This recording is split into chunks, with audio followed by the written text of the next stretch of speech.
Ողջույն, հանրայինի եթերում եղիր առողջ բժշկական նախագիծն է, ես բժիշկ Վահե Տերմինասյանն եմ և բնականաբար զրուցելու ենք առողջության մասին։ Մոտակա րոպեների ընթացքում մենք քննարկենք մի քանի թեմաներ, բայց գլխավոր թեման այսօրվա հաղորդման նվիրված է կանանց։ Նվիրված է այն կանանց, որոնք ունեն արգանդի միոմաներ։ Շատերի համար գուցե անսպասելի, գուցե տհաճ նորություն, բայց Շատ-շատերը կարողանում են մոտենալ գրագետ ձևով և հասկանալ, որ ոչ մի անհանգստության կարիք չկա, ընդամենը պետք է գրագետ մոտեցում ցուցաբերել։ Դիտենք տեսանյութը, հրավիրենք մասնագետին ու խոսենք բոլոր տարբերակների մասին։ Գնացինք։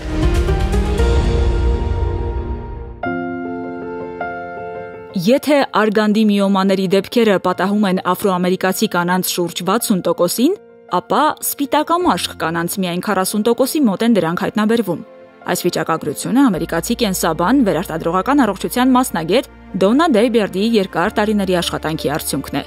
Իսկ ինչ կապ ունի ռասան միոմաների առաջացման հետ։ 2020 թվականին տպագրած իր հետազոտության մեջ գիտնական Դոննա Բերդն ապացուցում է, որ աֆրոամերիկացի կանանց մոտ միոմաների առաջացման մեղավորը ոչ միայն գենետիկան է, այլև վիտամին D-ի պակասը։ Աֆրոամերիկուհիները հակված են D վիտամինի անբավարարության, ինչն էլ իր հերթին նպաստում է միոմաների առաջացմանը։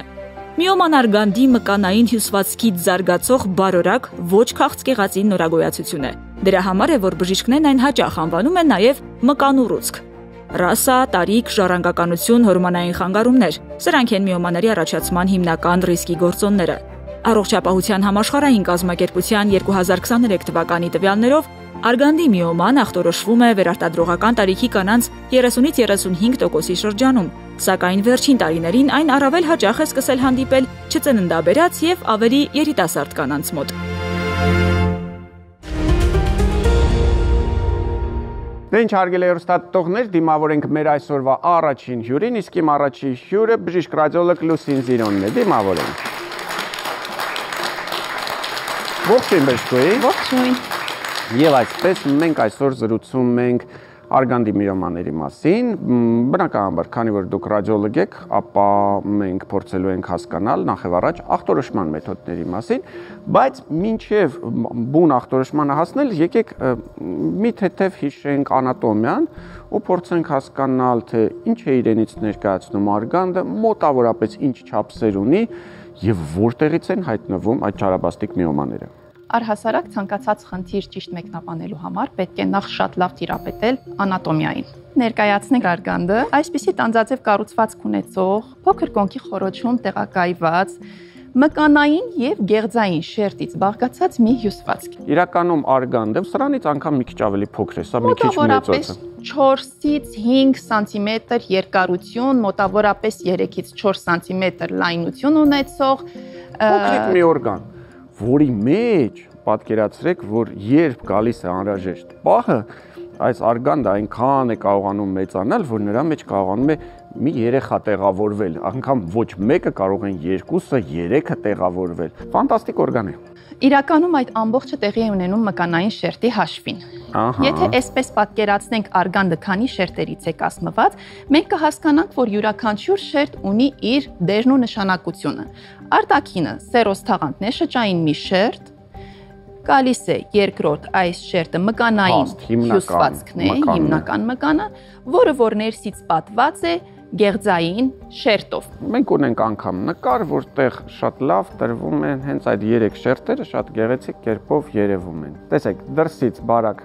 սերոստաղանթ, հաստ շերտը դա մկանայինն է եւ ներսից լորձաթաղանթը եւ այ մեջտեղում արդեն գտնվում է եռանկյունաձև, դա արդեն արգանդի խոռոչն է։ Իրականում գեղձային շերտը ինքն է պատասխանատու էնդոկրին բոլոր փոփոխությունների համար։ Արգանդի մկանային շերտը ոչ էնդոկրին, ոչ հորմոնալ, ոչ մի դեր ու նշանակություն չունի բացի նրանից, որ մեծանում եւ իր մեջ տեղավորվում է բալիկը։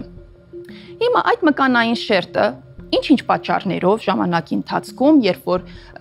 կինը ավելի սեռահասուն է դառնում եւ մինչեւ դաշնանադադարի ժամանակը փոփոխությունների է ենթարկվում։ Իր ներսում տեղի են ունենում ոչ նորմալ գերաճ։ Այ մկանային շերտի գերաճները, այդ միոմանները, այս մեջտեղի հաստ շերտում գտնվող բարորակ ուռուցքներ։ Ինչքան էլ որ թվում է միոման բոլորին քաչ հայտնի է, բայց մենք այսօր անդրադառնում ենք հենց այն պատճառով, որ մեր աշխատանքային փորձի ընթացքում շատ ենք բախվում այնպիսի կանանց կամ աղջիկների, ովքեր որ մի մասը մատների արանքով են նայում, երբ պետք է լինեն շատ ավելի ուշադիր եւ մեկ մասն էլ տառապած ապրում են հենց այդպես մի սիսեռի հատիկի չափ իրենց ունեցած միոմայի պատճառով։ Որ դեպքերում մենք պետք է լինենք ավելի զգոն, հետևողական, ինչպես հայտնաբերենք եւ ինչ լուծումներ տանք։ Հիմա տեսեք, մենք այստեղ նկարագրել ենք 3 հիմնական տարբերակները։ Առաջի տարբերակում միոման գնում է արգանդի խոռոչ, երկրորդ տարբերակում պատի մեջ է, երրորդ տարբերակում դեպի դուրս։ Այ փորձեք պատկերացնել, որն է ձեր կարծիքով ավելի լավ կամ ավելի վատ, որովհետեւ կա հստակ տարբերություն։ Այն միոմաները, որոնք որ գտնվում են արգանդի խոռոչում, այսինքն այս երանգյունաձև տարածության մեջ, ներս են աճել։ Ներս, այսինքն իրենք սերտ հարում են գեղձային մակերեսին, որը որ դաշտան կախյալ մակերես է, իրենք ամենաշատն են անհանգստացնում կնոջը։ Նախ որպես հակաբեղմնավորիչ, կոպիտ ասած, իրենք նախ որպես չեն թողնում հղիություն։ Այո, չեն թողնում որպես կինը հղիանա, եւ երկրորդ, երբ կինը ամեն ամիս ցիկլիկ ունենում է դաշտան, արյունահոսում են եւ ցավոք սրտի հեմոգլոբինի քանակը բավականին նվազում է։ Հենց այս պատճառով այս միոմաները մենք միշտ խորհուրդ ենք տալիս հեռացնել, անկախ նրանց չափսից, մեծ կլինեն, փոքր կլինեն, եթե եկել է դեպի խոռոչ, այս առաջի տարբերակը, վատ տարբերակը, սրանք ցուցված են վիրահատության։ Եթե պատի մեջ է կամ դեպի դուրս է աճում, եթե պատի մեջ է, մինչև 4-5 սանտիմետրանոց միոմաները կարող ենք պահել հսկողության տակ, որովհետև ինքը կարելի է ասել հանգիստ տեղավորվում է մկանային շերտի մեջ, կնոջը ավել անհանգստություն չենք պատճառում, ուղղակի դինամիկ սոնոգրաֆիկ հետազոտություն ենք նշանակում։ Պատկերացրեք, արգանդն է, մի հատ էլ արգանդի չափ միոմա, հավասարապես դա դեռ չի խանգարում։ Այսինքն կոպիտ ասած, մեզ խանգարում են այն միոմաները, որոնք արդեն ավելի մեծ են, քան բուն արգանդը։ Թե չէ հավասարով կարելի է հղիանալ, ծննդաբերել, պետք չի անհանգստանալ, պետք չի դրանցից վախենալ։ Չափսերը մեծանալով էսպես թե այնպես կամ պիտի դեպի արգանդի խոռոչ գա, կամ պիտի դեպի դուրս աճի։ Դեպի դուրս աճելով նրանք պիտի սեղմեն հարակից օրկան հյուսվածքներին, կախված թե որ պատին են տեղակայված լինում։ Եվ արդեն դեպի արգանդից դուրս աճող միոմաները սեղմում են հարակից օրկան հյուսվածքներին։ Միզապար, աղիք եւ պատճառում են անմիզապահություն, անմիզապահության խնդիրներ, աղիքի գործունեության խանգարումներ, ցավեր, թուլություն, հոգնածություն, անաշխատանակություն, սրտխփոցներ, հաճախասրտություն, այսինքն պատկերացրեք, որ սրանք իսկապես բարորակ, բայց ուռուցք են, որոնք ամբողջ սննդանյութը տանում են իրենց մոտ, գողանում են, եւ պատկերացրեք, որ դուք ունեք օրգանիզմում մի այսպես ճակերտավոր պարազիտ, որը ձեզ անընդհատ հյուծում է եւ սնվում է ձեր հաշվին։ 5 սանտիմետրից մեծ միոմաները արդեն այո ցուցված են վիրահատական միջամտության։ Միոմաները մենք ունենք շատ տարբեր, բայց շատ հաճախ դուք որպես ռադիոլոգ նայում եք եւ տալիս եք պատասխան։ Այո։ Եվ այնպես նշեցիք, հիվանդների մի մասը գալիս է այսպես վախեցած դեմքով, նայում ես 0.1 սանտիմետրանոց, այսինքն 1 միլիմետրանոց կամ 2 միլիմետրանոց,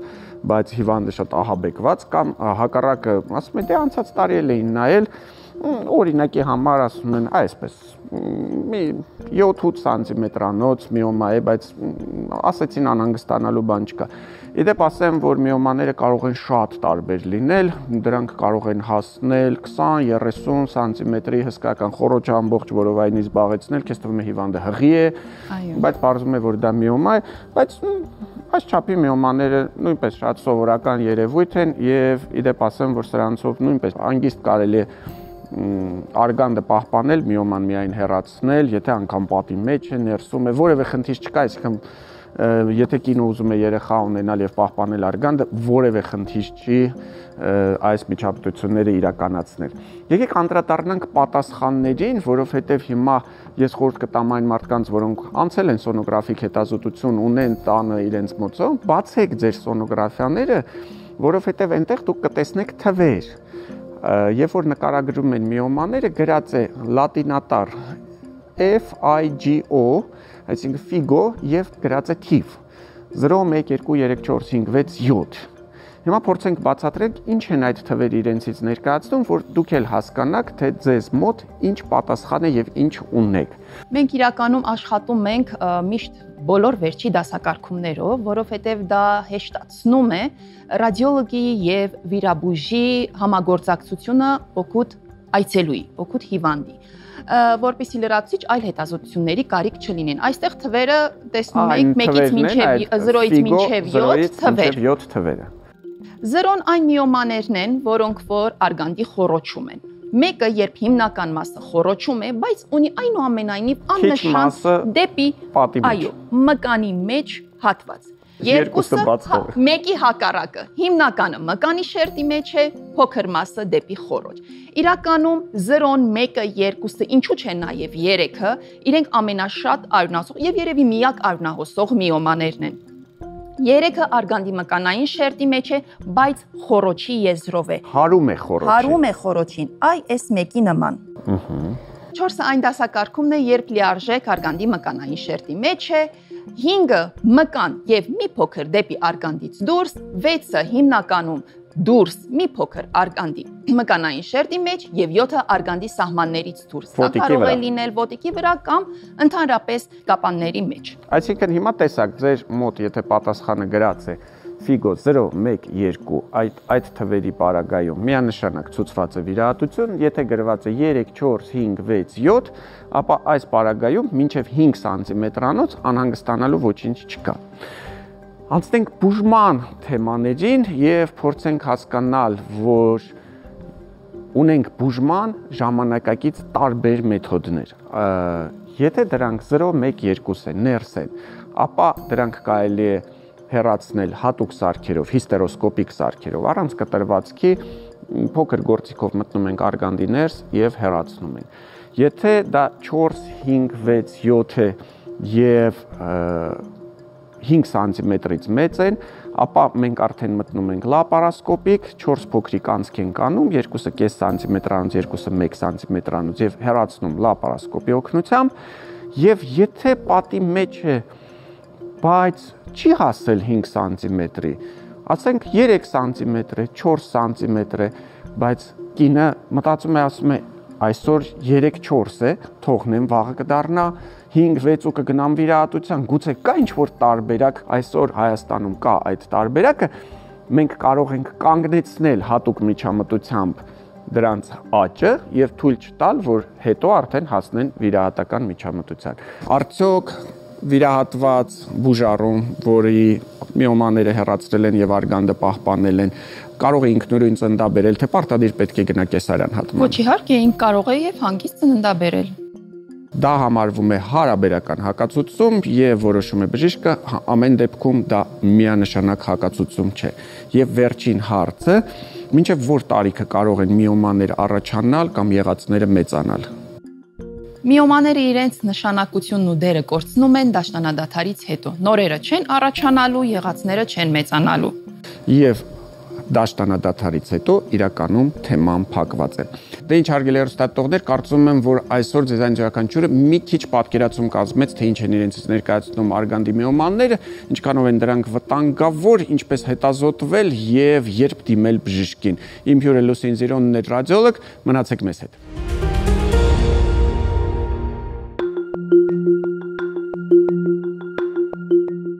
Տվյալ պարագայում այցելուն սեռական կյանքով չի ապրում եւ այս պայմաններում մենք հետազոտությունը իրականացնում ենք միայն վերևից, ինչպես սիրում են մեր այցելուները ասել, վերևից։ Մենք տեսնում ենք փոքրիկ միոմատոզ հանգույց, որը արգանդի մկանային շերտի սահմաններում է։ Կնոջը ոչ մի ձև այս միոման չի անհանգստացնի, ոչ մի կերպ չի զգա այդ միոմայի մասին, ինչու, որովհետև եթե այսպես մենք պատկերացնենք, մենք ունենք այս մոխրագույնը, մեր արգանդի մկանային շերտն է եւ այս ներսի սպիտակը արգանդի խոռոչն ու լորձաթաղանթն են։ Մեր այս փոքրիկ միոման, այս փոքրիկ կլորավուն գոյացությունը արգանդի այս շրջանում է, ոչ դեպի խոռոչ է գնում, որպեսի կինը արյունահոսի եւ ոչ դեպի հարակից օրգաններ է գնում, այսինքն արգանդի սահմաններից դուրս չի գալիս, որպեսի սեղմի միզապարկին կամ աղիներին։ Սա կարելի է պահել հսկողության տակ եւ ոչ մի բան չանել։ Սա այն հետաքրքիր դեպքն է, երբ միոման արգանդի խոռոչի մեջ է։ Սա մկանային շերտն է, սա խոռոչն է։ Բավականին մեծ է չափսերով իրականում այս միոման հենց այս հատվածում է գտնվում։ Արգանդի խոռոչի մեծ մասն զբաղեցնում է։ Անպայման մենք կատարում ենք նաև 3D ռեկոնստրուկցիա, այսինքն 3D հետազոտություն, ինչի ընթացքում եւս մեկ անգամ համոզվում ենք խոռոչում լինելը միոմատոզ հանգույցի։ Այս հանգույցը չի կարող կնոջը չանհանգստացնել։ Տվյալ պարագայում այս կինը ուներ առատ արյունահոսություն, կարելի է ասել ողջ ամսվա կտրվածքով տեսնում է դաշտան։ Իհարկե դա դաշտան չէ։ Բուժարուն ուշացրել էր դիմելը, եթե ավելի վաղ ժամկետներում դիմեր, ավելի շուտ կարելի է հարցին լուծում տալ եւ չունենալ արյան մեծ կորուստ եւ բնականաբար կյանքի վատ որակ։ Ցավալի են այն դեպքերը, երբ կանայք ընդհանրապես չեն հետազոտվում եւ ունենում են բավականին մեծ չափսերի միոմատոզ հանգույցներ, որոնք այո երբեմն հասնում են մինչեւ կրծքավանդակ։ Կարելի է տարին մեկ անգամ գոնե հետազոտվելով իմանալ, որ մենք ունենք խնդիր։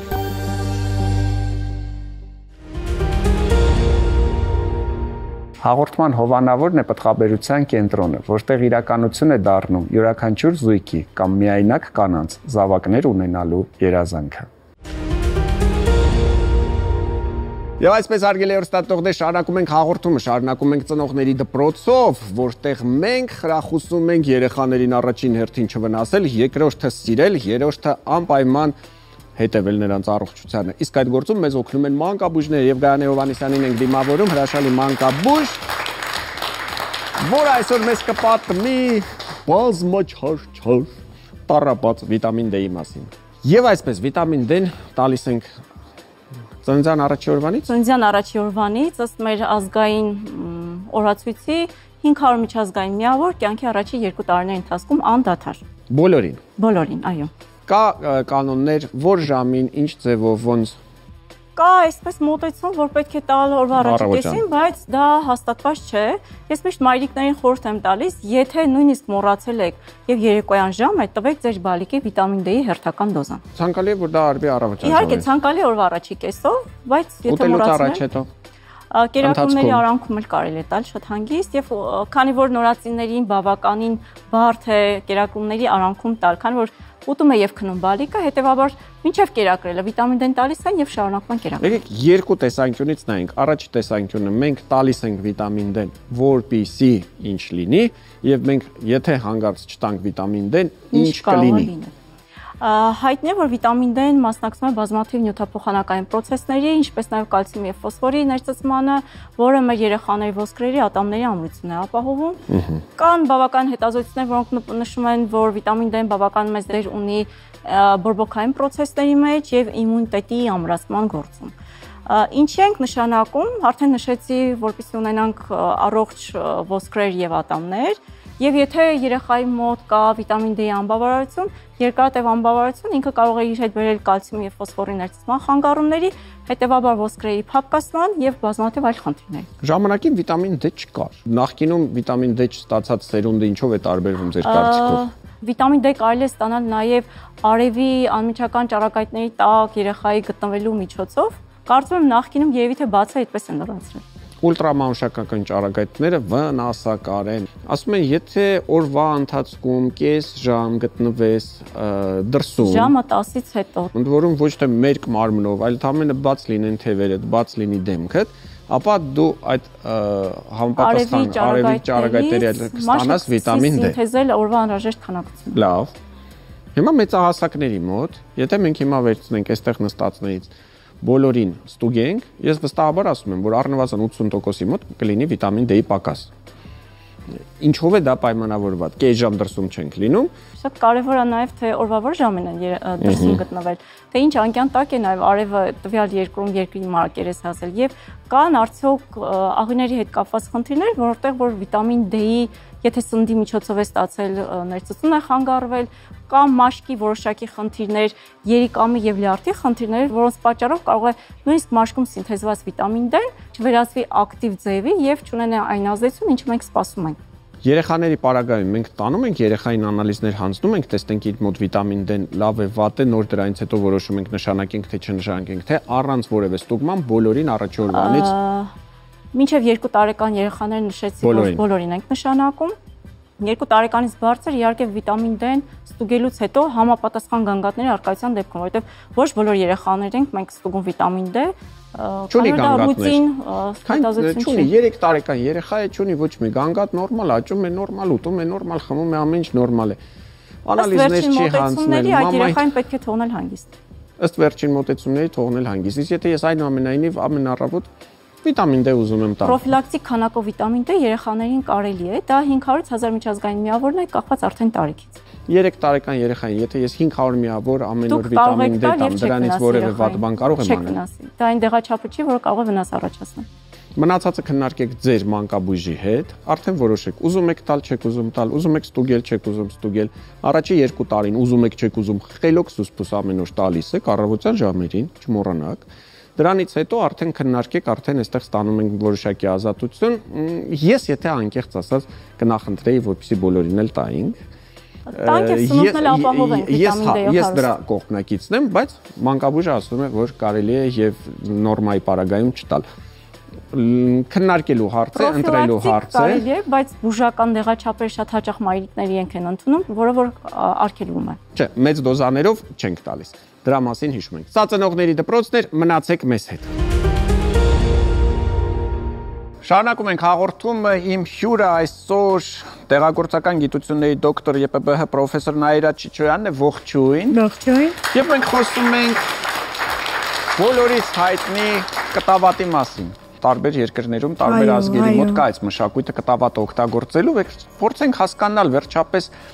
ինչքանով է այն օգտակար։ Որ օգտակար է կարծում եմ բոլորը գիտեն, բայց ինչ է իրենց ներկայացնում, ինչ օգտակար հատկություններ ունի, ինչ տեսակներ ունի կտավատը, ինչպես օգտագործել եւ իհարկե ինչպես պահպանել։ Կտավատը հնագույն մշակաբույսերից է եւ առ այսօր հնագույն լինելով հանդերձ մշակվում է շատ երկրներում, հիմնականում մանրաթելի արտադրության նպատակով ողջ Եվրոպան, աշխարհը հակված է էկոլոգիապես մաքուր, անվտանգ հագուստ կրելու եւ այս տեսանկյունից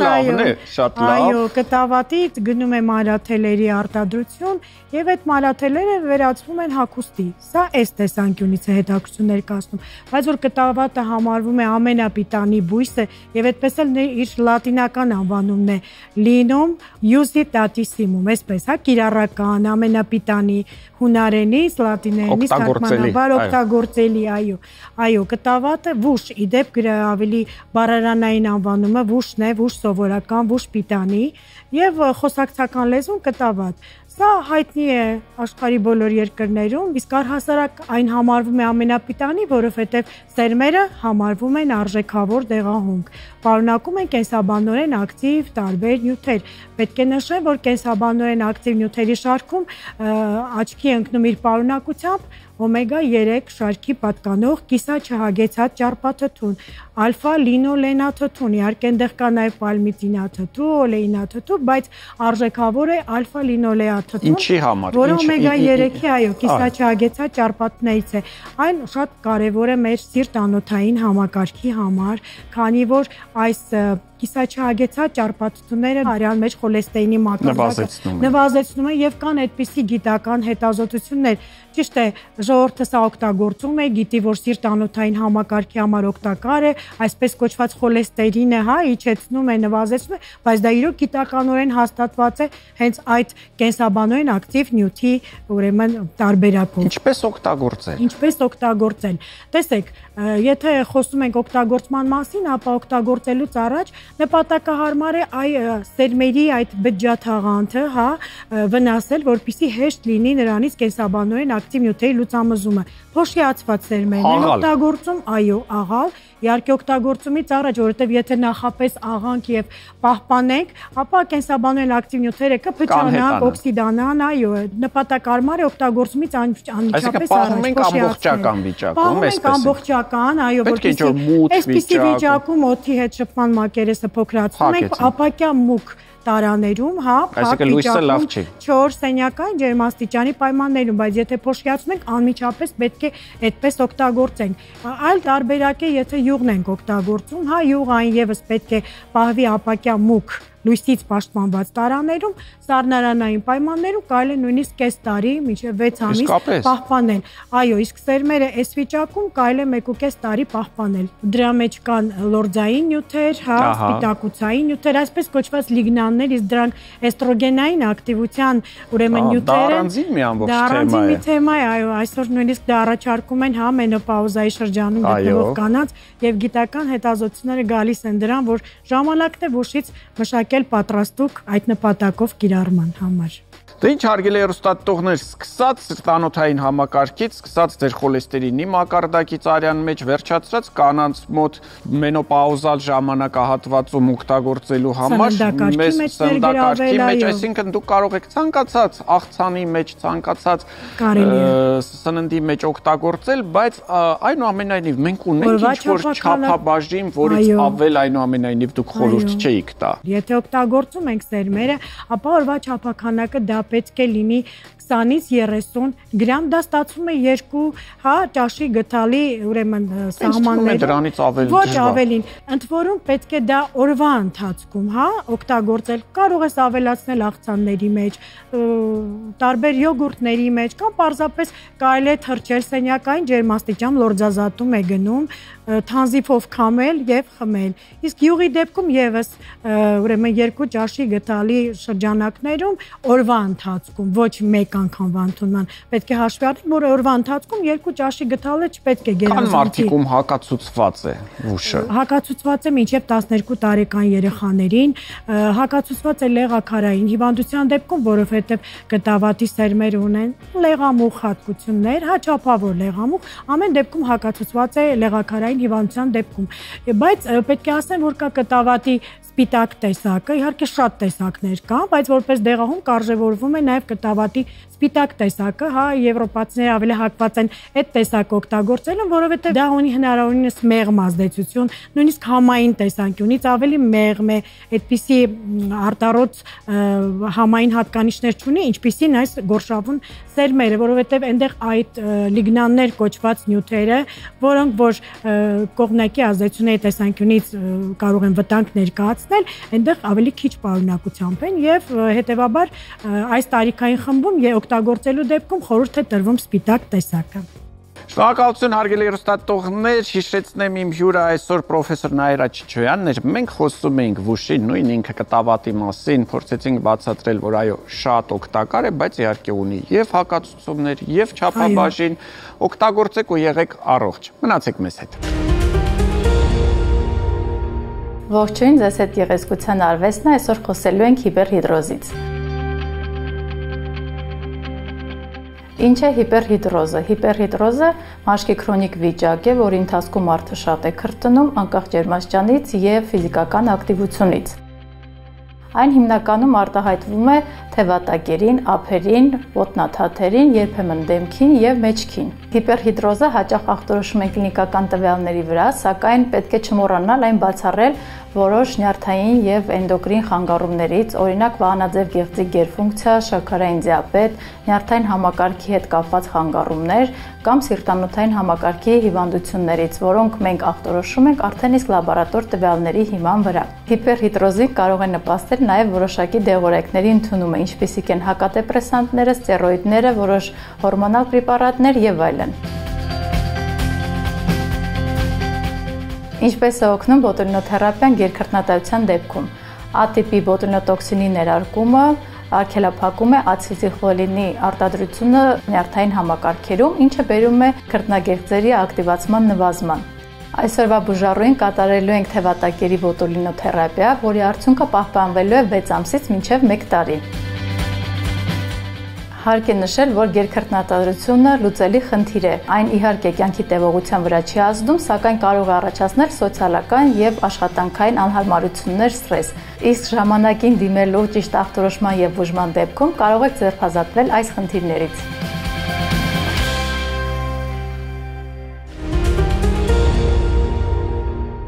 Դե ինչ հարգելի հեռուստադիտողներ, այսօրվա համար պատրաստել էինք այսքանը։ Ուզում եմ հիշեցնել, որ մեր հաղորդման հովանավորը պտղաբերության կենտրոնն է, որտեղ իրականություն են դառնում ցանկացած զույգի, ինչպես նաև միայնակ կանանց զավակ ունենալու երազանքները։ Ուզում եմ նաև հիշեցնել, որ մեր ամբողջ թիմը աշխատում է ձեզ համար, որ ձեզանից յուրաքանչյուրը լինի առողջ ու պահպանի այդ առողջությունը։ Եղիր առողջ, կհանդիպենք։